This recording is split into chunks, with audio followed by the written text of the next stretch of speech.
Deep in the heart of the English countryside, nestled between ancient woods and rolling hills, lies the village of Blackthorn. To the outside world, it is a place of simple folk and humble lives, a quiet hamlet where time seems to stand still. Cobblestone streets wind through clusters of thatched cottages, and the air is filled with the sounds of daily life, the clang of the blacksmith's hammer, the laughter of children playing, the low murmur of villagers exchanging gossip. But beneath its tranquil surface, Blackthorn hides a secret, one that has been buried for generations. A secret tied to the land, to the people, and to a pact made with forces beyond mortal understanding. The villagers speak of it only in whispers, if at all, for to name it is to invite its attention. This is Thomas Hawthorne, a young farmer and the last of his line. For years, he has lived a life of toil, working the land his family has tended for centuries. He is a man of simple dreams, a good harvest, a warm hearth, and perhaps, one day, a family of his own. But Thomas is unaware of the dark legacy that binds him to this land, a legacy that will soon unravel the life he knows. As the sun sets over Blackthorn, casting long shadows across the fields, Thomas pauses in his work. He gazes toward the forest, a place he has always avoided, and feels a strange unease. The trees seem to loom taller, darker, as if watching him. He shakes off the feeling and returns to his labor, unaware that the forest is indeed watching, and waiting. The first sign comes on a cold, moonless night. Thomas returns home from the fields to find his livestock dead, their bodies drained of blood, their eyes wide with terror. The ground around them is marked with strange symbols, carved deep into the earth. The air is thick with the scent of iron and something else, something ancient and foul. The villagers gather, murmuring in fear. They speak of curses and dark omens, of a time when the land turned against them. An old woman clutches a charm to her chest, her lips moving in silent prayer. Others cast wary glances toward the forest, as if expecting something, or someone, to emerge from its depths. Thomas kneels beside one of the animals, his hands trembling as he traces the symbols in the dirt. They are unlike anything he has ever seen, a language of curves and angles that seems to writhe under his touch. He feels a cold wind at his back, though the night is still, and hears a faint whisper that sends a shiver down his spine. As the villagers disperse, Thomas notices a shadowy figure standing at the edge of the forest. It is tall and cloaked, its face hidden in darkness. For a moment, their eyes meet, and Thomas feels a surge of fear unlike anything he has ever known. The figure turns and vanishes into the trees, leaving Thomas alone with the dead and the dread that clings to him like a second skin. Desperate for answers, Thomas searches his family's old barn, a crumbling structure that has stood for generations. The air inside is thick with dust, and the faint light of a lantern casts long shadows on the walls.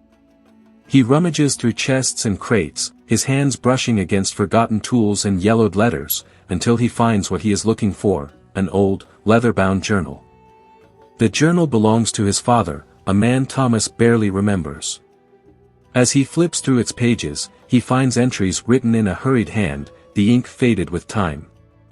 They speak of a pact made long ago, a bargain struck between the Hawthorne family and a coven of witches. In exchange for fertile land and bountiful harvests, the Hawthornes promised a tribute every generation, a member of their family to serve the coven. But Thomas's father, unwilling to sacrifice his only son, broke the pact. The entries grow more frantic as the years pass, filled with warnings of the consequences. The land will wither, his father writes. The coven will come for what is owed. As Thomas reads, a cold wind blows through the barn, extinguishing the lantern and plunging him into darkness. He hears a whisper, faint but unmistakable, and feels a presence in the room with him. His heart pounds as he clutches the journal to his chest, the weight of his family's legacy pressing down on him. He knows now that the symbols, the dead livestock, the shadowy figure, they are all connected. The coven is real, and they have come to collect their debt. But what do they want from him? And what will he have to give to save his village? Thomas seeks answers in the village tavern, a dimly lit haven where the villagers gather to share stories and drown their sorrows. The air is thick with the scent of ale and smoke, and the low hum of conversation fills the room. But as Thomas enters, the chatter dies down. The villagers avoid his gaze, their faces pale and drawn. Only one man is willing to speak, an old man named Elias, his face lined with age and his eyes sharp with knowledge. He beckons Thomas to a corner table, his voice low and urgent. "Ye've seen it, haven't ye?" Elias asks. "The signs. The curse is upon us again." Thomas leans in, his heart pounding. Elias speaks of the Hawthorn curse, a dark legacy tied to the land and the coven of witches who demand their due. He tells Thomas of the pact his ancestors made, and how his father's defiance angered the spirits. "The land suffers for it," Elias says. "And now, they've come to collect." Before Thomas can respond, a commotion erupts outside. The villagers rush out to find another dead animal, its body marked with the same eerie symbols. The crowd murmurs in fear, their eyes darting toward the forest. Elias grips Thomas's arm, his voice trembling. "Ye must make amends, boy. Or we're all doomed." Thomas feels the weight of Elias's words settle over him like a shroud. He knows now that he cannot ignore the truth. The coven is real, and they will not be denied. But how can he face them? And what will they demand in return? Guided by the symbols and Elias's cryptic warnings, Thomas ventures into the forest. The trees loom tall and dark, their branches twisting like skeletal fingers against the night sky. The air is thick with the scent of damp earth and decaying leaves, and the only sound is the crunch of his boots on the forest floor. As he walks, the forest seems to close in around him, the shadows deepening with every step. He feels a strange pull, as if the forest itself is guiding him. Finally, he arrives at a clearing bathed in an eerie glow. In the center stands a stone altar, its surface etched with ancient runes. Around it, a circle of hooded figures chants in a language Thomas cannot understand. The leader of the coven steps forward, a striking woman named Morgana. Her eyes gleam with an otherworldly light, and her voice is both soothing and commanding. "Thomas Hawthorne," she says. "Your family owes a debt. Your father's defiance has angered the spirits, and the land suffers for it. You must make amends." Thomas's heart races as he faces the coven. He feels a surge of defiance, but also a flicker of fear. "I won't be part of this madness," he says. "My father was right to break your cursed pact." Morgana smiles, a cold and knowing expression. "Brave words, but foolish.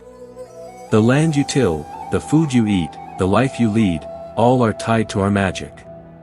Without us, Blackthorn will wither and die. But perhaps we can make a new bargain." She steps closer, her presence both alluring and terrifying. "Join us, Thomas.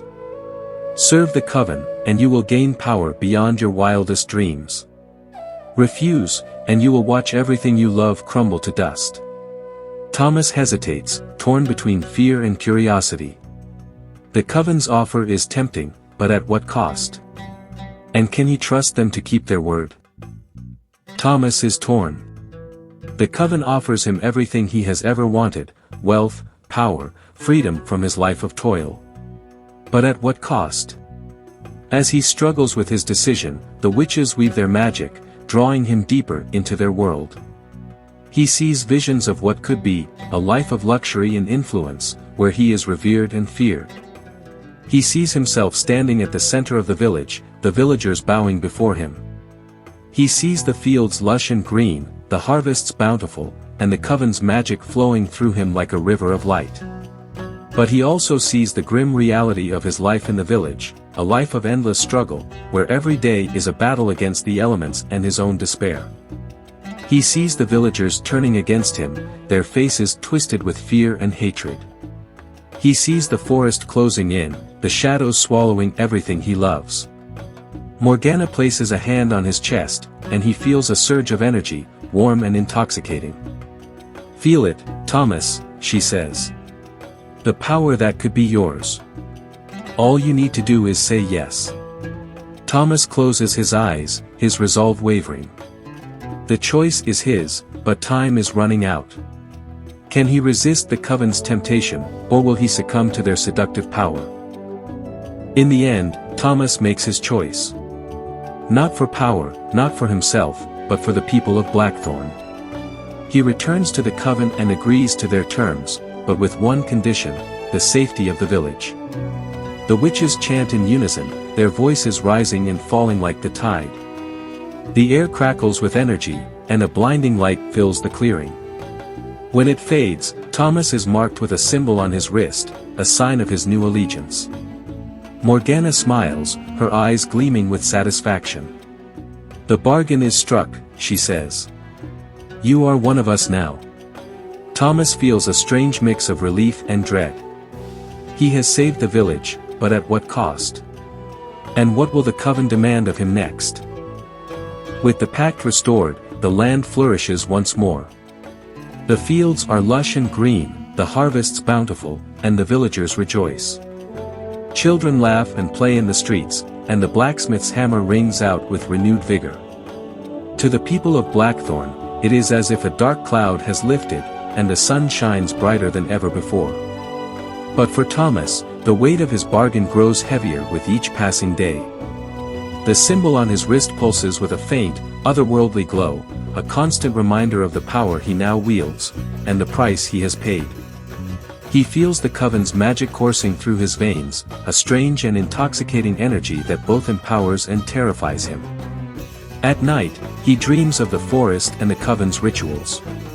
He sees himself standing among the hooded figures, his eyes glowing with the same eerie light as Morgana's. He feels the pull of their magic, a siren's call that grows harder to resist with each passing day. During the day, he tries to return to his old life, but it feels like a distant memory.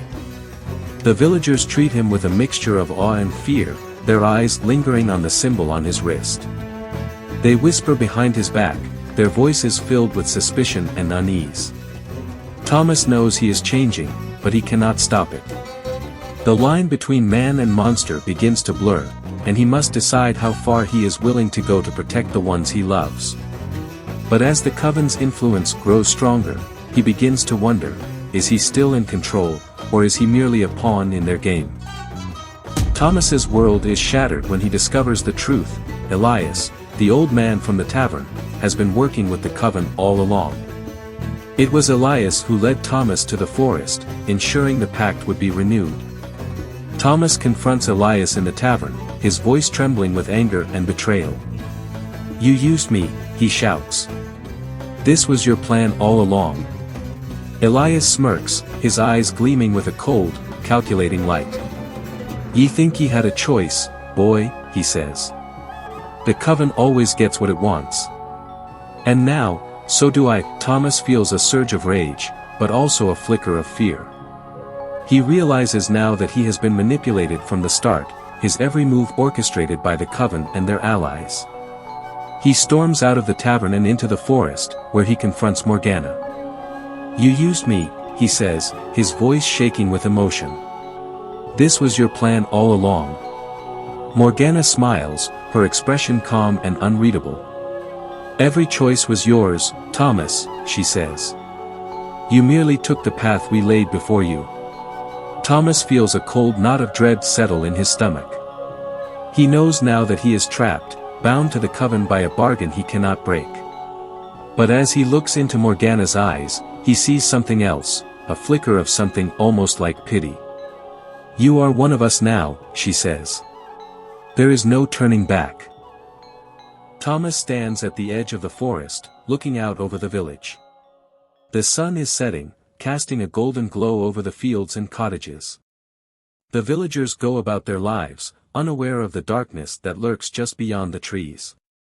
Morgana appears beside him, her presence both comforting and ominous. "You've done well, Thomas," she says. "But remember, the bargain is eternal. There is no turning back." Thomas feels a surge of emotion, anger, regret, and something else, something he cannot name. He knows now that he has gained everything he ever wanted, but at a cost he may never fully understand. As he looks out over the village, he feels a strange sense of resolve. He has made his choice, and he will live with the consequences.